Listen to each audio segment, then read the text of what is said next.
जय हिंद दोस्तों, स्वागत आप सभी का विजडम एजुकेशन पे।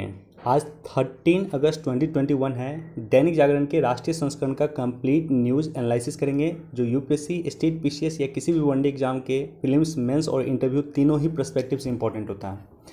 तो आगे बढ़ने से पहले हमारे चैनल पर नए हैं तो सब्सक्राइब कर दें, अपने दोस्तों के साथ, कलीग के साथ शेयर कर दें। कोई क्वेश्चन पूछना, कुछ सुझाव देना चाहते हैं कमेंट सेक्शन में दे सकते हैं और वीडियो को निश्चित तौर पे लाइक कर दें।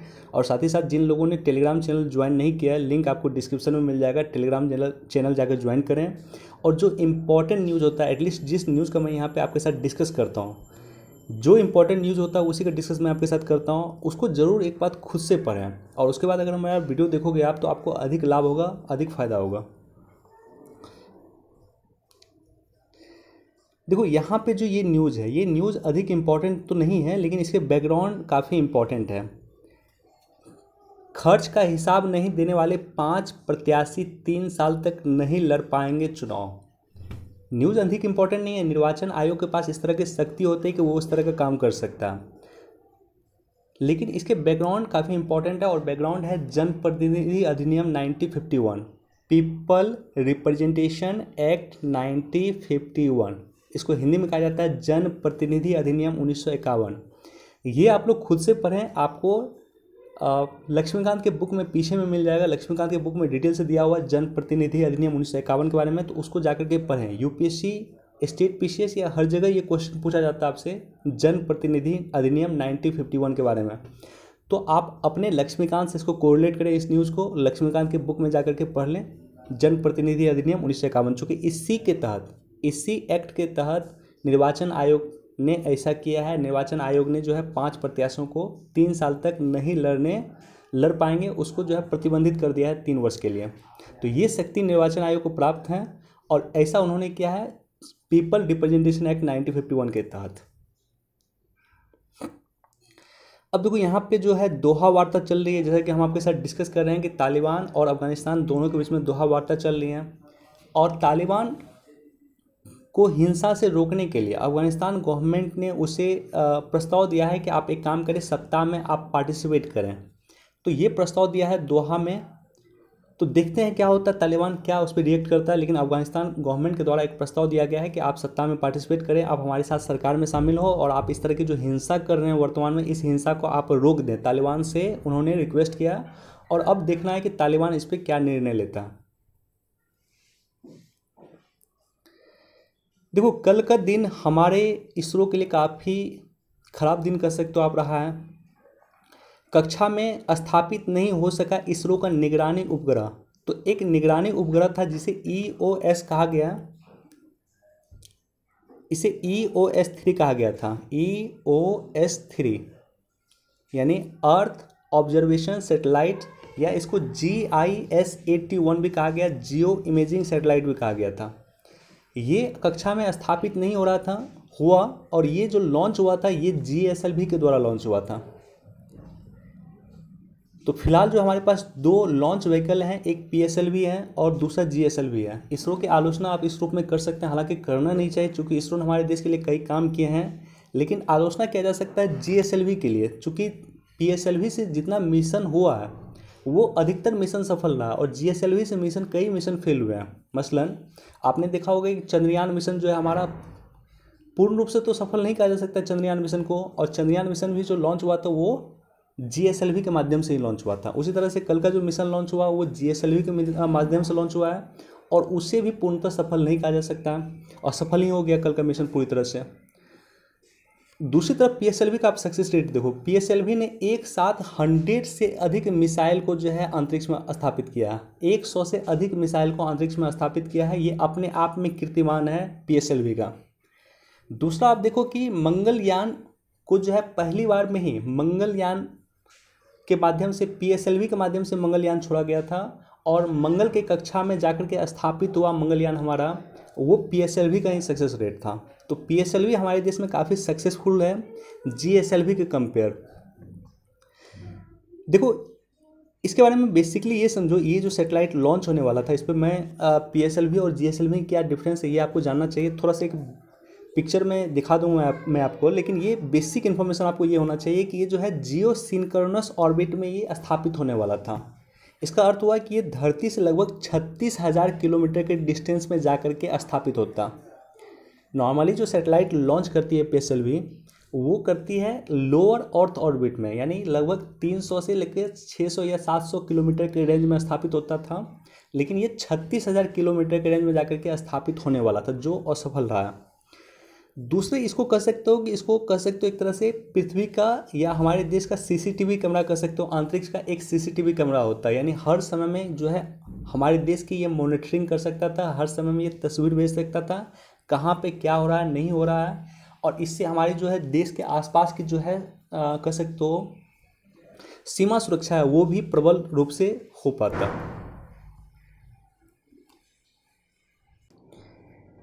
देखो बेसिक अंतर जो है PSLV और GSLV का इस आपको तस्वीर से पता चल सकता है। PSLV की जो 4 स्टेज है, इसका जो ईंधन का है वो 4 स्टेज में होता है, और इसके ईंधन का 3 स्टेज होता है। GSLV के ईंधन का 3 स्टेज होता है और PSLV के ईंधन का 4 स्टेज होता है। GSLV में क्या होता है, क्रायोजेनिक तकनीक का उपयोग किया गया, क्रायोजेनिक ईंधन का प्रयोग किया गया। वही ईंधन जिसे अमेरिका ने हमें देने से मना किया था, जिसे रशिया ने हमें देने से मना किया था, और फाइनली भारत ने उसको डेवलप किया है क्रायोजेनिक ईंधन को। तो इसमें जो है GSLV में क्रायोजेनिक ईंधन का प्रयोग होता है। PSLV जो है 320 टन लिफ्ट करने में सक्षम है, यानी 320 टन तक ये उठा के ले जा सकती है। GSLV की क्षमता ज़्यादा है, 414 टन है, या उससे ज़्यादा भी कर सकते हैं। PSLV को पहली बार छोड़ा गया था 1993 में 20 सितंबर को, और GSLV को पहली बार छोड़ा गया था 18 अप्रैल 2001 को। PSLV जो है लोअर अर्थ ऑर्बिट में जाकर के सेट होती है, यानी 600 किलोमीटर, धरती से 600 किलोमीटर के रेंज तक में जाकर के ये सेट होती है। और GSLV जो है आपको 25,000 से लेकर के 36,000 किलोमीटर तक जाकर के सेट होता है। लेकिन फिलहाल मैं आपको बता सकता हूँ कि GSLV का रिकॉर्ड हमारे देश में उतना अच्छा नहीं है जितना PSLV का है। इस पे मैं एक सेपरेट डिस्कस कर दूंगा आपको, GSLV और PSLV का क्या क्या वर्क है, किस तरह से ये एस्टेब्लिश होता है, सेपरेट वीडियो में।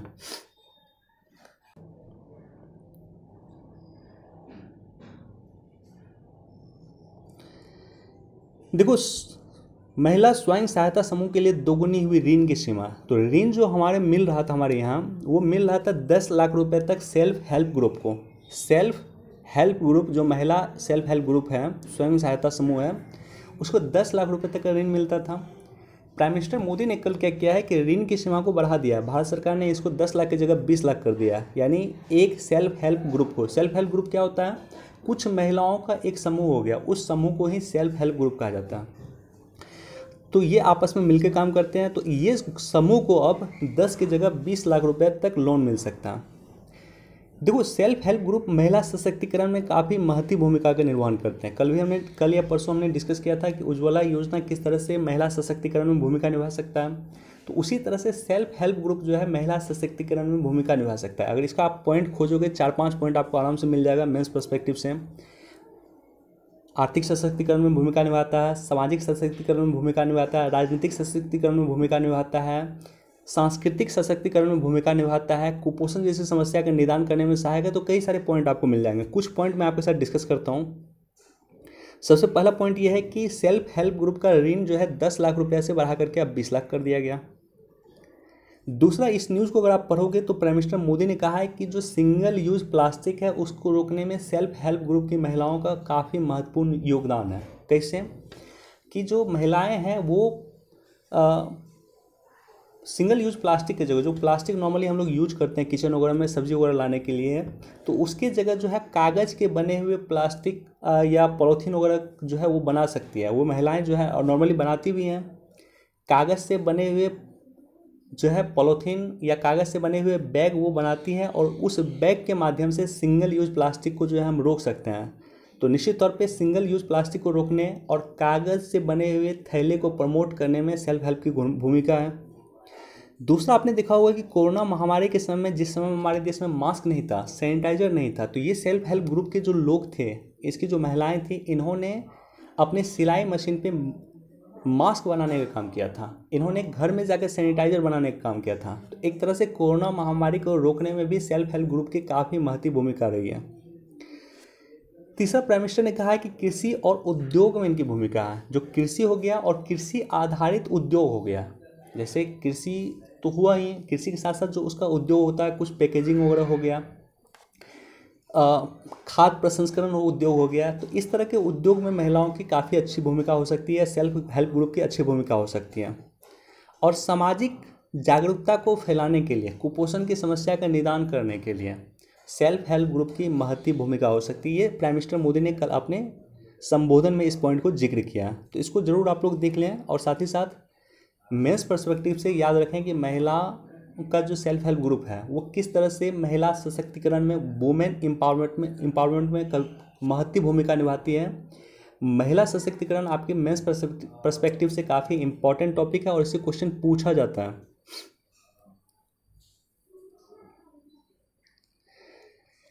देखो, इस पे ऑलरेडी एक एडिटोरियल दिया हुआ है, वहाँ पे हम लोग थोड़ा सा डिस्कस करेंगे, लेकिन इसको ज़रूर आप लोग पढ़ लेना। इसको भी पढ़ सकते, कल भी हमने बोला आपको कि जब भी प्राइम मिनिस्टर का स्टेटमेंट हो, राष्ट्रपति का कोई स्टेटमेंट हो, उपराष्ट्रपति का स्टेटमेंट हो, इसी तरह से सर्वोच्च न्यायालय के मुख्य न्यायाधीश का स्टेटमेंट हो, तो वो स्टेटमेंट आपके एग्जाम पर्सपेक्टिव से इंपॉर्टेंट हो जाता है। तो इन्होंने कहा है कि न्यायाधीशों के बारे में गलत धारणाओं को खत्म करना जरूरी है। न्यायाधीश जो है एक सप्ताह में 100 से अधिक मैटर को सॉर्ट आउट करते हैं, सॉल्व करते हैं, तो उस पर काफ़ी प्रेशर होता है, ये इन्होंने कहा। एक बार इसको भी पढ़ना चाहिए आप लोग को।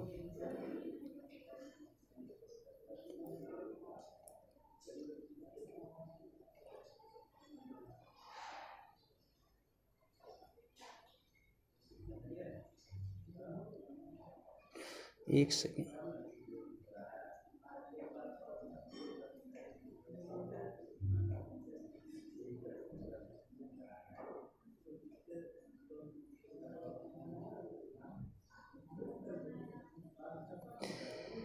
ओके, यहाँ भी इसरो के बारे में दिया हुआ है, एक बार इसको भी पढ़ सकते हैं।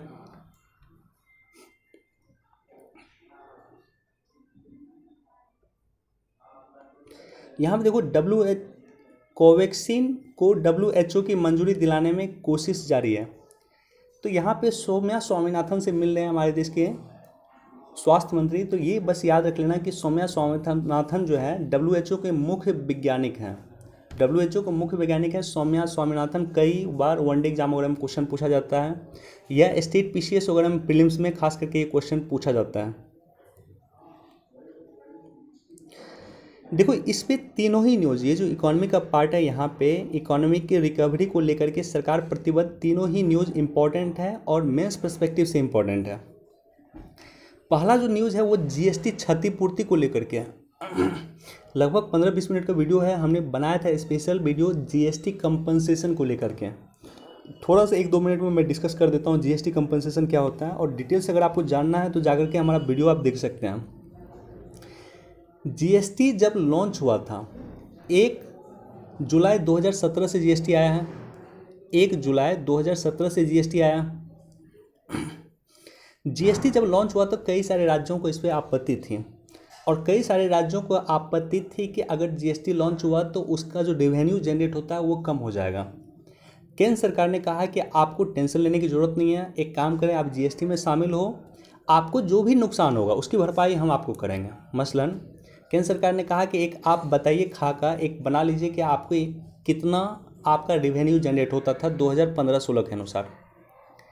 15-16 में जितना आपका रेवेन्यू जनरेट होता था उससे 14% अधिक रेवेन्यू जनरेट नेक्स्ट वर्ष नहीं हुआ, तो जितना कम हुआ उसकी भरपाई हम आपको करेंगे। जैसे मान लो 2015-16 में एक राज्य को जो रेवेन्यू का जनरेट होता था वो होता था 100 करोड़ मान लेते हैं। कायदे से 2016-17 में होना चाहिए इसको 114 करोड़ होना चाहिए, 14% एक्स्ट्रा मतलब 114 करोड़ होना चाहिए। अब मान लेते हैं कि अगर राज्य को जो है 102 करोड़ का ही रेवेन्यू जनरेट हो रहा है, तो 102 करोड़ का जनरेट हो रहा है, 114 करोड़ होना चाहिए, तो ये जो 12 करोड़ का डिफरेंस है, ये 12 करोड़ का डिफरेंस अदा करेगी केंद्र सरकार, और इसी को कहा गया GST कंपनसेशन। मतलब 2015-16 में आपका जितना रिवेन्यू जनरेट हो रहा था उसका 14% अधिक उसके नेक्स्ट ईयर होना चाहिए, उसका फिर 14% अधिक उसके नेक्स्ट ईयर होना चाहिए, और उसमें जितनी की कमी रह जाएगी उसका भुगतान करेगी केंद्र सरकार। इसी को कहा गया था जीएसटी कंपनसेशन। कुछ दिन पहले एक वर्ड आया था एक्ट ऑफ गॉड, और एक्ट ऑफ गॉड इसी से संबंधित था जो मैंने स्पेशल वीडियो बनाया उसमें मैंने डिस्कस किया हूँ। चूँकि एक्ट ऑफ गॉड के बारे में मैं डिस्कस करूँगा तो ये वीडियो काफ़ी लंबा हो जाएगा, लेकिन बेसिक चीज़ यही है कि जीएसटी कंपनसेशन 2015-16 के कंपेयर्ड में दिया जाता है। 2015-16 के बेस ईयर को मानते हुए किसी राज्य में अगर 14% से अधिक प्रॉफिट नहीं हुआ तो वैसे कंडीशन में उस राज्य को जितना क्षति हुआ उसका क्षति का भुगतान केंद्र सरकार के द्वारा किया जाता है। अब देखो यहाँ पे चीन की नकल नहीं बन सकते ग्लोबल मैन्युफैक्चरिंग। अमिताभ कांत ने कहा, नीति आयोग के सीईओ हैं, इन्होंने कहा है कि चीन की जो है हम नकल करके ग्लोबल मैन्युफैक्चरिंग हब नहीं बन सकते। भारत लगातार प्रयास कर रहा है कि कोरोना महामारी का जो है के दौरान विश्व की नज़रिया जिस तरह से चीन के प्रति बदली है उसका फ़ायदा लिया जाए अधिकतम, और इसी कारण जो है जितनी कंपनी चीन से बाहर निकल रही है वो कंपनी भारत में अपना मैन्युफैक्चरिंग प्लांट लगाए। तो इसी को लेकर के भारत कोशिश कर रहा है। और अमिताभ कांत जी का कहना है कि जो चीन ऑलरेडी जिसमें मैन्युफैक्चरिंग हब में आगे बढ़ चुका है हमें उसका नकल नहीं करना चाहिए। हमारे पास कई नए सेक्टर हैं, मसलन ग्रीन हाइड्रोजन एक नया सेक्टर है, उच्च गुणवत्ता वाले बैटरी जिसको लिथियम बैटरी कहा जाता है वो एक नया सेक्टर है, एडवांस सोलर पैनल का निर्माण नया सेक्टर है। तो नए नए सेक्टर हमारे पास काफ़ी हैं, उस नए सेक्टर में हमें मैन्युफैक्चरिंग हब बनना चाहिए विश्व का। तो ये कहना है अमिताभ कांत जी का। और साथ ही साथ यहाँ पे देखो एफटीए के बारे में चर्चा किया गया है। हमारा यूरोप के साथ बातचीत हो रहा है एफटीए को लेकर के, यूएई के साथ बातचीत हो रहा है एफटीए को लेकर के। हाल फिलहाल में आपने देखा होगा कि आसियान से हम बाहर हो चुके हैं, RCEP regional comprehensive economic partnership से हम बाहर हो गए, वहाँ भी एफटीए को लेकर के मुद्दा था। तो बेसिकली एफटीए होता क्या है थोड़ा सा आपको जानकारी होना चाहिए। देखो एफटीए क्या होता है, इसको बोलते हैं free trade agreement. Free trade agreement क्या होता है कि टैरिफ हम आपसे नहीं लेंगे। जैसे मान लो इस न्यूज़ को अगर आप पढ़ोगे तो शराब के बारे में चर्चा है, तो मान लेते हैं कि जो है ब्रिटेन का शराब वो काफ़ी सस्ता है और ब्रिटेन से हमारे देश में एफटीए अगर हो जाता है तो ब्रिटेन का शराब मान लेते हैं 1 लीटर का शराब अगर 100 रुपये में मिलता है, भारत में वही शराब सेम क्वालिटी का शराब अगर 200 रुपये में मिलता है, तो ब्रिटेन से अगर एफटीए हो जाएगा तो ये 100 रुपये का शराब जब ब्रिटेन से आएगा लोग इसको खरीदना पसंद करेंगे, ये 200 रुपये वाले क्यों खरीदेंगे। तो ऐसी कंडीशन में ये जो 200 रुपया होता है, ये 200 रुपया वाली जो शराब है जो देसी कंपनी बनाती है, भारत की कंपनी बनाती है, ये कंपनी लॉस में जाएगी और ये कंपनी अंततः बंद हो जाएगी। इससे जो भी वहाँ पे लेबर काम करता था वो बेरोजगार हो जाएंगे और देश को आर्थिक क्षति होगा। तो इसलिए क्या क्या किया जाता है कि यहाँ पे जैसे 100 रुपये का मान लो ब्रिटेन का शराब है और भारत में सेम क्वालिटी के शराब जिसका कीमत 200 रुपया है उसके साथ मुकाबला करना है, तो सरकार क्या करती है इस पर 100 रुपये का टैरिफ लगा देती है। तो ये इसका भी कॉस्ट हो जाता है 200 रुपया और इसका भी कॉस्ट हो जाता है 200 रुपया, और ऐसी कंडीशन में लोगों पे छोड़ दिया जाता है कि आप लोग डिसाइड कीजिए आपको क्या पीना। लेकिन अगर एफटीए हो जाएगा तो एफटीए हो जाएगा इसका मतलब जो उसका ओरिजिनल कॉस्ट है उस देश में हम उस पर कोई टैरिफ नहीं लगा सकते हैं। तो ऐसे कंडीशन में अगर एफटीए हो जाता है तो कई सारे उद्योग भारत के प्रभावित होंगे, जैसे एक शराब उद्योग का यहाँ पे जिक्र है वो प्रभावित होगा। और इसी को लेकर के भारत के जितने भी शराब की कंपनी है वो सरकार का विरोध कर रहे हैं कि आपको इतना जल्दी जो है यूरोपीय यूनियन के साथ या ब्रिटेन के साथ फ्री एग्रीमेंट नहीं करना चाहिए। उसी तरह से जो हमारा दूध उत्पाद है वो काफ़ी प्रभावित होगा, मिल्क एंड डेयरी प्रोडक्ट जो है वो काफ़ी प्रभावित होगा। इसी तरह से कई सारे सेक्टर है जो काफ़ी प्रभावित होंगे। तो इसलिए भारत जो है अभी एफटीए नहीं कर रहा है इन देशों के साथ, लेकिन कोशिश चल रही है। हाल ही फिलहाल में इंडिया और यूरोपीय यूनियन की जो मीटिंग हुई थी उसमें डिसाइड किया गया था कि हमें मिल करके एफटीए की और कदम बढ़ाने की आवश्यकता है। आपको क्या लगता है कमेंट सेक्शन में बताएं कि क्या एफटीए इन देशों के साथ इमीडिएटली होना चाहिए अथवा नहीं होना चाहिए। देखो यहाँ पे एक जो क्वेश्चन बनता है, यहाँ पे ग्रासीन इंडस्ट्रीज़ को पहुंचाया स्पर्धा को नुकसान, तो ये अधिक इम्पॉर्टेंट नहीं है। अधिक इम्पॉर्टेंट है सीसीआई के बारे में जानना।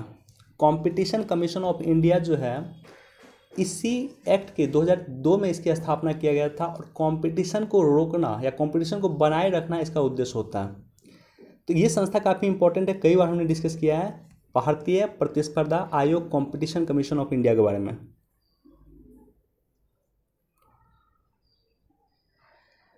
सभी भारतीयों को 4 वर्षों में इंटरनेट से जोड़ेंगे, चंद्रशेखर, जो हमारे देश के आईटी मिनिस्टर हैं, राजीव चंद्रशेखर, इन्होंने कहा है कि 4 वर्ष में इंडस्ट्रीज सभी को इंटरनेट से जोड़ा जाएगा। और ये अगर आप देखोगे डिजिटल अभियान, भारतीय डिजिटल अभियान, उसका भी एक टारगेट था कि सभी को इंटरनेट से जोड़ा जाएगा। तो एक बार इसको भी देख सकते हैं, एक बार इसको भी पढ़ लेना आप लोग। अब देखो ये जो न्यूज़ है, जून में औद्योगिक उत्पादन बढ़ा, खुदरा महंगाई भी हुई कम। तो कुछ दिन पहले प्रोजेक्ट मैनेजर का एग्जाम था और यही क्वेश्चन पूछा था कि अभी के समय में औद्योगिक उत्पादन दर की मैन्युफैक्चरिंग सेक्टर में कितनी भूमिका, मैं उस पर बड़ी डिटेल से डिस्कस कर दूंगा। देखो सबसे पहले तो ये जानो कि औद्योगिक उत्पादन या सूचकांक यानी आईआईपी,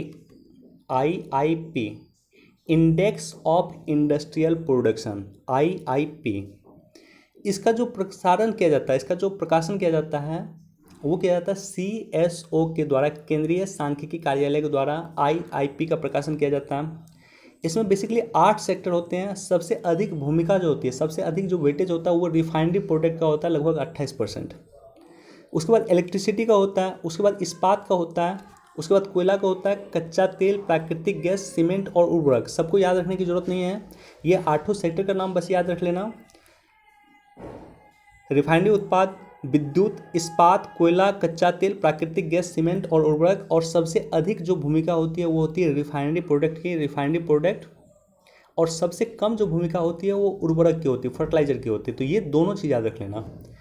आईआईपी में सबसे अधिक वेटेज होता है रिफाइनरी प्रोडक्ट का और सबसे कम वेटेज होता है आपको उर्वरक का। अब देखो जो क्वेश्चन पूछा था कि आईआईपी जो है जितना भी मैन्युफैक्चरिंग सेक्टर है उसमें कितना का भूमिका होता है इसका। ये जो 8 सेक्टर है, ये 8 सेक्टर मिलाकर के टोटल मैन्युफैक्चरिंग का लगभग 40% होता है। और एग्जैक्टली क्वेश्चन पूछा गया था बिहार के द्वारा, बीपीएससी के द्वारा जो एग्जाम होता है प्रोजेक्ट मैनेजर में, उसमें एग्जैक्ट पॉइंट पूछा था तो ये होता था 40.27%। तो ये जो 8 सेक्टर जिसके मैंने जिक्र किया, ये 8 सेक्टर अगर मिला दोगे तो टोटल मैन्युफैक्चरिंग जो होता है भारत में, उस मैन्युफैक्चरिंग में 40.27 की भूमिका निभाता है ये आईआईपी।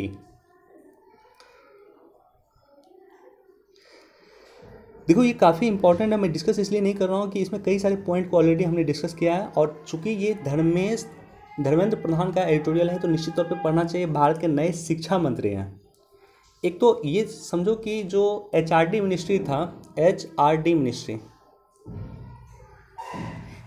मिनिस्ट्री का नाम बदल करके मानव संसाधन विकास मंत्रालय का नाम बदल करके अब कर दिया गया शिक्षा मंत्रालय। तो सबसे पहले तो यही याद रख लेना।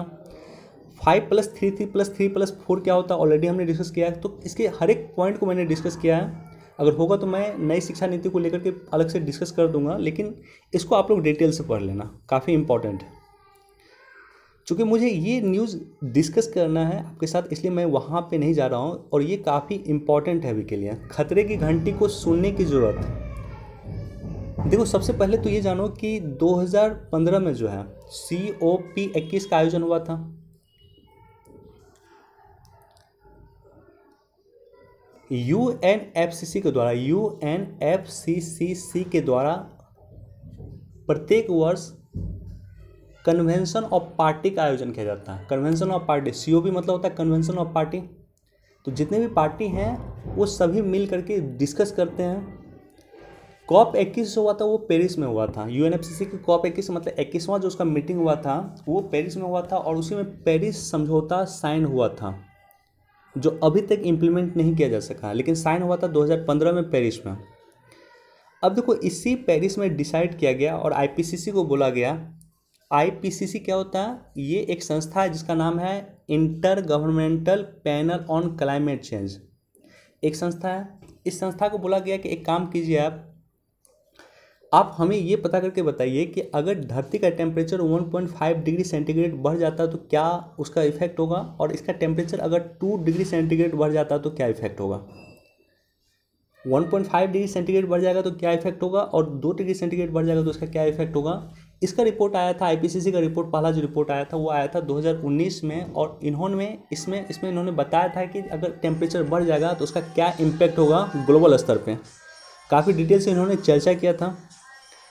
अब देखो इसी को लेकर के नया रिपोर्ट आया है आईपीसीसी की, और ये रिपोर्ट आया है आपको 2021 में।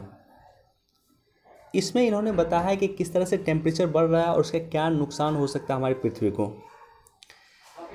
सबसे पहले तो ये जानो कि जलवायु परिवर्तन क्या होता है। मौसम परिवर्तन और जलवायु परिवर्तन में बहुत अंतर होता है। मौसम परिवर्तन होना और जलवायु परिवर्तन होना दो अलग अलग चीज़ें होता है। जलवायु क्या होता है कि किसी विशेष क्षेत्र में लंबे समय तक रहने वाले औसत मौसम को कहा जाता है जलवायु। मतलब 50 वर्ष में इस क्षेत्र में क्या उसका औसत मौसम रहा, उसको जलवायु कह सकते हैं आप। पृथ्वी का तापमान जो है, पृथ्वी का तापमान लगभग पूर्व औद्योगिक काल से 1.2 डिग्री सेंटीग्रेड बढ़ा, कहीं कहीं 1.1 डिग्री सेंटीग्रेड भी लिखा रहता है। पूर्व औद्योगिक काल क्या होता है, मतलब औद्योगिक काल की जब शुरुआत हुई थी 17वीं शताब्दी में जब शुरुआत हुई थी, 18वीं शताब्दी में इनफैक्ट 1700 के आसपास जो शुरुआत हुई थी इसके औद्योगिक काल की, तो उससे पहले की जो टेम्परेचर था उसको पूर्व औद्योगिक काल कहा जाता है। तो पूर्व औद्योगिक काल से वर्तमान का टेम्परेचर 1.2 डिग्री सेंटीग्रेड बढ़ चुका है। आईपीसीसी ने अपनी रिपोर्ट में कहा था कि पूर्व औद्योगिक काल से जो है 1.5 डिग्री सेंटीग्रेड टेम्परेचर बढ़ जाएगा तो क्या होगा, और 2 डिग्री सेंटीग्रेड टेम्परेचर बढ़ जाएगा तो क्या होगा। अभी के समय में, जिस समय मैं ये वीडियो रिकॉर्ड कर रहा हूँ, 1.2 डिग्री सेंटीग्रेड बढ़ चुका है पूर्व औद्योगिक काल से। अब देखो इसका जो है नुकसान क्या होगा।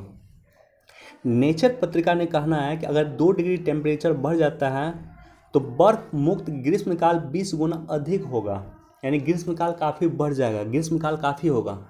देखो बर्फ क्यों जरूरी है ये समझो आप। जैसे ये बर्फ का मान लो पहाड़ है, ये बर्फ का पहाड़ है और ये समुद्र है, पूरा सी लेवल है।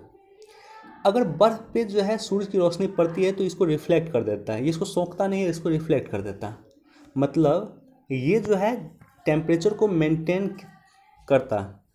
लेकिन वही समुद्र पे अगर टेम्परेचर सूरज की रोशनी पड़ेगी तो समुद्र क्या करेगा, उसको सोख लेगा, एब्जॉर्ब कर लेगा, हीट को एब्जॉर्ब कर लेगा, और हीट को एब्जॉर्ब कर लेगा तो क्या होगा कि धरती का टेम्परेचर बढ़ा देगा। तो इसलिए हमारे लिए बर्फ ज़रूरी है, क्योंकि बर्फ जो है सूरज की रोशनी को रिफ्लेक्ट कर देता है। तो अगर बर्फ मुक्त हो जाता है, यानी बर्फ समाप्त हो जाता है, 20 गुना टेम्परेचर बढ़ जाएगा धरती का। 20 गुना मतलब कि ग्रीष्मकाल का जो समय होता है वो समय काफ़ी एक्सटेंड हो जाएगा। 3 महीना का ग्रीष्मकाल होता है, 6 महीना का हो जाएगा।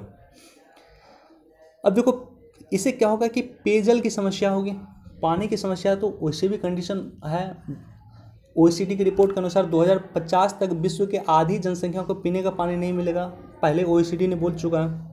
जंगल में वर्तमान में भी देखो आप आग लग रही है, ऑस्ट्रेलिया के जंगल में आग लग रही है, इधर आपने देखा होगा उत्तराखंड के जंगलों में आग लग रही है, उधर देखा होगा आपने कैलिफोर्निया में आग लग रही है, अमेजन के जंगलों में आग लग रही है। तो ये जंगल में आग लगना शुरू हो गया, इसकी प्रवणता काफ़ी बढ़ जाएगी।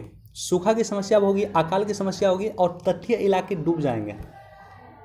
विश्व का 1/4 इलाका जरूर डूब जाएगा इससे, 1/4 से ज़्यादा। जैसे इंडिया की मैं बात करूँ तो इंडिया में जो है आपको अंडमान निकोबार द्वीप समूह डूब जाएगा। इंडिया में बात करूँ तो लक्षद्वीप पूरा डूब जाएगा। नीचे मालदीव को ले लो, मालदीव डूब जाएगा पूरा आपको। केरल का बहुत सारा तट डूब जाएगा। उसके बाद जो है तमिलनाडु वगैरह का भी पार्ट डूब जाएगा, और मुंबई वगैरह भी इससे प्रभावित होगा।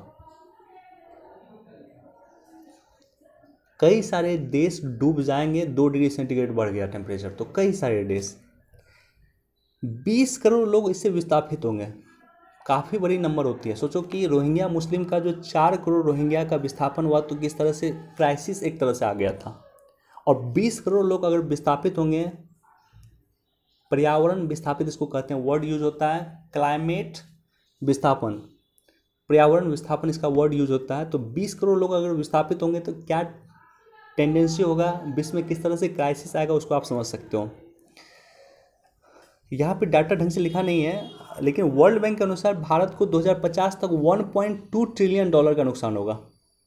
आपको पता है कि कोरोना के समय में भारत सरकार ने कितना पैकेज दिया, अगर उसको आप डॉलर में कन्वर्ट करोगे तो लगभग आपको आ जाएगा लगभग $300 बिलियन, और $1.2 ट्रिलियन लगभग इसका 4 गुना होता है। यानी 2050 तक जितना कोरोना के समय में केंद्र सरकार ने खर्च किया उसका 4 गुना अधिक क्लाइमेट पे हम लोग को खर्च करना पड़ेगा। मतलब एक तरह से भयावह कंडीशन होने वाला विश्व के सामने में जलवायु परिवर्तन को लेकर के, और यही आईपीसीसी ने अपनी रिपोर्ट में कहा। अब देखो थोड़ा रिपोर्ट में चलते हैं, आईपीसीसी की रिपोर्ट में चलते हैं। सबसे पहले तो एक फैक्ट जो क्वेश्चन पूछा जाता है स्टेट पीसीएस या वन डे एग्जाम में, डायरेक्टली आपसे क्वेश्चन पूछा जाएगा कि CO2 का उत्पादन, कार्बन डाइऑक्साइड का उत्पादन सबसे अधिक कौन सा देश करता है? तो विश्व में सबसे अधिक चीन करता है 28%, दूसरा करता है यूएसए 15%, तीसरा इंडिया करता है 7% और चौथा रूस करता है। लेकिन अगर यूरोपीय यूनियन को शामिल करेगा तो यूरोपीय यूनियन यूएसए के बाद तीसरा नंबर पे है, तो पूरा यूरोपीय यूनियन तीसरे नंबर पे है। लेकिन एक देश के रूप में अगर बात किया जाए तो इंडिया तीसरे नंबर पे है, लेकिन जब यूरोपीय यूनियन शामिल होगा तो इंडिया चौथे नंबर पे होगा। 20वीं सदी में 0.8 डिग्री टेम्परेचर बढ़ चुका है। 20वीं सदी मतलब 1901 से लेकर के 1999 तक, तो इसमें जो है 0.8 डिग्री टेम्परेचर बढ़ा है पृथ्वी का पूर्व औद्योगिक काल से। और इसमें जो रिपोर्ट में बताया गया कि 0.8 डिग्री सेंटीग्रेड बढ़ा, उसमें 0.6 डिग्री टेम्परेचर जो है 1970 से लेकर 1999 तक बढ़ा। मतलब 30 वर्ष में, देखो एक बार मैं फिर से रिपीट करता हूँ कि 1901 से लेकर के 1999 तक जो है 0.8 डिग्री सेंटीग्रेड बढ़ा टेम्परेचर, जिसमें 1971 से लेकर के 1999 तक 0.6 डिग्री टेम्परेचर बढ़ा। यानी जो टेम्परेचर बढ़ने की दर थी वो काफ़ी बढ़ गई। आप सोचो 1901 से लेकर के 1970 तक सिर्फ 0.2 डिग्री सेंटीग्रेड टेम्परेचर बढ़ा था, और 1970 से लेकर के 1999 तक 0.6 डिग्री सेंटीग्रेड टेम्परेचर बढ़ गया। यानी इस समय में 1970 के बाद जो है औद्योगिक कंडीशन काफ़ी बढ़ गई। चाइना जैसा देश उद्योग में काफ़ी आगे रहना शुरू कर दिया था, और उद्योग लगाएगा तो निश्चित तौर पे कार्बन का एमिशन होगा। अब देखो 2030 से 40 तक 1.5 डिग्री सेंटीग्रेड टेम्परेचर बढ़ जाएगा, ये आईपीसीसी का रिपोर्ट का कहना है। और बढ़ जाएगा तो अंटार्कटिका और आर्कटिक के कई सारे बर्फ़ का जो द्वीप है वहाँ पे कई सारे जो बर्फ़ के बड़े बड़े पहाड़ हैं, ऐसे बर्फ़ के पहाड़ हैं, आप सोचो कि वो दिल्ली से 3 गुना 4 गुना बड़ा होता है, तो वो सारे के सारे वो पिघल जाएंगे। पिछले 60 वर्ष में अलास्का का तापमान 3 डिग्री फ़ारेनहाइट गर्म हो चुका है। साइबेरिया का लेप्टेव सागर बर्फ मुक्त हो चुका है। ये सारा का सारा बात कहा गया है आपको आईपीसीसी की रिपोर्ट में। तो इसका सॉल्यूशन क्या है? अगर क्लाइमेट चेंज आता है तो उसका सॉल्यूशन सिंपल सॉल्यूशन है कि इसका वैश्विक समाधान करना होगा। देखो ये समस्या इंडिविजुअल की समस्या नहीं है, किसी पर्टिकुलर एक देश की समस्या नहीं है, पूरे विश्व की समस्या है। तो निश्चित तौर पे इसका वैश्विक समाधान ही करना होगा, सभी देश को मिलकर इसका समाधान करना होगा। ऊर्जा के वैकल्पिक स्रोत को हमें तलाशना होगा। जैसे आप हाइड्रोजन एनर्जी की बात कर सकते हैं, आप जैसे आप सोलर एनर्जी की बात कर सकते हैं, पनबिजली की बात कर सकते हैं, पवन ऊर्जा की बात कर सकते हैं। तो परंपरागत स्रोत जो ऊर्जा का यूज करते थे, पेट्रोल यूज करते थे, कोयला वगैरह यूज करते थे, उससे क्या होता है कार्बन इमिशन होता है और धरती गर्म होती है। तो इसको हमें रोक करके वैकल्पिक स्रोत की तलाश करनी होगी, जागरूकता बढ़ाना होगा, और साथ ही साथ सस्टेनेबल डेवलपमेंट गोल जिसका टारगेट है 2030 तक, उसको हमें पूरा करना होगा। तो ये सारा का सारा काम करना होगा हमें। अगर ग्लोबल क्लाइमेट चेंज को हमें रोकना है तो उसका, साथ ही साथ ग्रीन बिल्डिंग को बना सकते हैं हम, वर्षा की बूंद को हम सहज करा सकते हैं, जलवायु परिवर्तन के निगरानी तंत्र को हमें डेवलप करना होगा। तो ये सारा का सारा काम कर सकते हैं आप जलवायु परिवर्तन को रोकने के लिए। तो उम्मीद करता हूँ ये टॉपिक पूरा आपका क्लियर हो गया होगा। एक बार इसको भी पढ़ सकते हैं।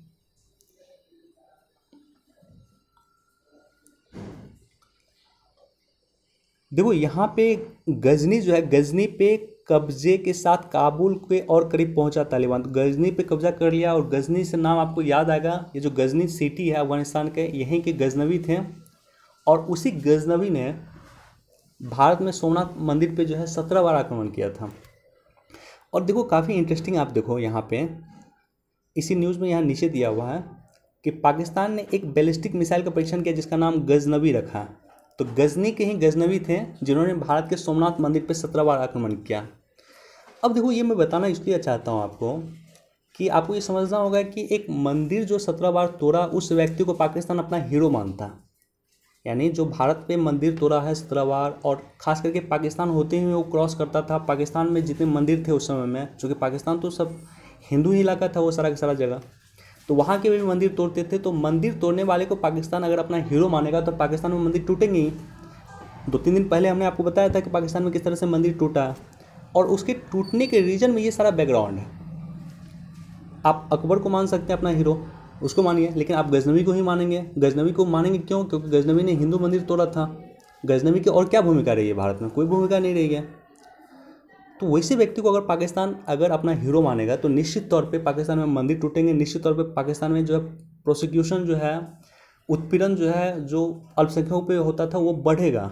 और इसको लेकर के पाकिस्तान सोसाइटी को सोचना चाहिए कि वो अपना हीरो आखिर किससे बना रहे हैं। गजनवी जैसे लोगों को हीरो बना रहे हैं। अपने मिसाइल का नाम आपने गजनवी क्यों रखा? भारत में जो मिसाइल बनता क्या उसने आपने कभी सुना है कि कोई हिंदू विरोधी नाम रखा गया है, मुस्लिम विरोधी नाम रखा गया है, या किसी धर्म के विरोध में नाम रखा गया है? कभी नहीं सुना होगा आपने। लेकिन पाकिस्तान में गजनवी जैसा नाम रखा जाता है, और यही कारण है कि पाकिस्तान में जो है अल्पसंख्यकों पे अत्याचार बढ़ता है। देखो यहाँ पे जो है भारत सरकार जो है एक काफ़ी इम्पॉर्टेंट स्टेप हो रहा है कि अफगानिस्तान गवर्नमेंट भारत से मदद मांग रही है कि आप हमारे जो है तालिबान को लड़ने में हमें मदद कीजिए। और कुछ दिन पहले आपको हमने बताया था कि MI-35 जो हेलीकॉप्टर भारत सरकार ने अफगानिस्तान गवर्नमेंट को दिया था, उस पर तालिबान ने कब्जा कर लिया। अब देखो, अगर हम तालिबान के खिलाफ अफगानिस्तान गवर्नमेंट की मदद करते हैं तो कल के डेट में अगर तालिबान पूरी तरह से कब्जा कर लेता अफगानिस्तान पे, तो हमारा जितना भी इन्वेस्टमेंट था अफगानिस्तान में वो डूब जाएगा। तो भारत सरकार को मेरे ख्याल से एक अपना ओपन डोर अपनाना चाहिए, खुला नीति अपनाना चाहिए। तालिबान के साथ भी उनके बातचीत में करना चाहिए, अफगानिस्तान गवर्नमेंट के साथ भी बातचीत करना चाहिए। एक 20 का रास्ता निकलना होगा। हमें यही गलती हमने किया था 1999 के आसपास, 1996 से लेकर के 1996 से लेकर के 2001 तक अफगानिस्तान में तालिबान गवर्नमेंट थी, और हमने तालिबान के साथ कोई बातचीत नहीं किया था। और उसी समय में एक विमान हमारा था जो तालिबान ने कब्जा कर लिया था, जिस पे हाईजैक किया था। आपने सुना होगा उस विमान का नाम ICJ-241 ऐसे करके कुछ नाम था। और इसी विमान को हाईजैक करने के बाद मसूद अजहर जैसे आतंकवादी को हमें छोड़ना पड़ा था। मसूद अजहर जो है, जो भारत के जेल में बंद था, उसे हमें छोड़ना पड़ा क्योंकि तालिबान ने एक हमारा एरोप्लेन कब्जा कर लिया था। अब देखो, ये काफ़ी इंटरेस्टिंग डेवलपमेंट है कि क्वाड की बैठक में ताइवान गलियारे पे चर्चा। तो क्वाड काफ़ी इंपॉर्टेंट है, उसको लेकर के मैंने एक स्पेशल वीडियो बनाया था। क्वाड इंपॉर्टेंट इसलिए भी है कि मार्च 2021 में पहली बार क्वाड के शिखर सम्मेलन का आयोजन किया गया था। जो शिखर सम्मेलन मतलब चारों देश के जो प्रमुख होते हैं उसने पार्टिसिपेट किया था। तो इसको एक बार ज़रूर देख लें। बाकी क्वाड पे स्पेशल मैंने वीडियो बनाया था, उसको जाकर के देख सकते हैं।